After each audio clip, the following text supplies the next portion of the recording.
Micro and small-scale enterprises are the hardest hit by the taxes on the digital financial services. This is due to the remoteness and the convenience to access larger financial institutions, which is hindering financial inclusion. I think that all these aspects need to be addressed in tandem, that there's an open digital payments ecosystem, that there are the right skills within these communities, and that we do continue to come up with solutions that are taking into account the limitations. The prevailing market demands seem to facilitate the transition of Uganda's economy into digital, but limited financial knowledge is posing a challenge.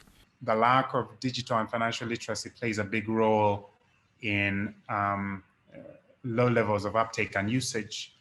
And so indeed, we have no doubt that in this case, and as Paul mentioned, indeed, levels of knowledge and awareness did factor into, people's opinions or how much this taxation affected their usage or uptake. So, the United Nations Capital Development Fund has assessed the impact of taxation on mobile money on the financial inclusion and its cost on digitizing the economy. Can't have people take up and use digital platforms to improve their productivity and well-being if they don't have the literacy and the skills to use these platforms. We are including the informal sector in any way that is possible, because as you hear the word informal, we are working in different ways. Some are going online, some are doing business undercover, some are dealing with entities that don't declare them.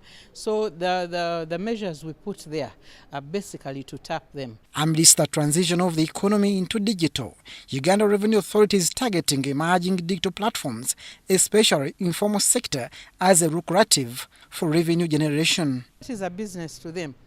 So if it's a business to them, ultimately, we also need to do what? To tax them. We need to tax you. But maybe what we would probably propose is maybe we would start with a lower rate of the way we are taxing them. But that is also a platform. This goes back to regulators to formulate policies geared to motivate more financial innovations in the economy's transition.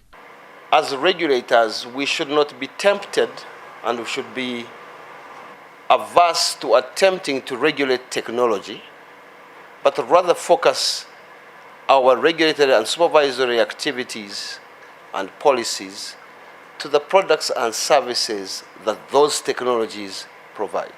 With the introduction of the 0.5% tax on mobile money withdrawals seems to have led to many users migrating to agent banking, where no comparable taxes are applied to withdrawals.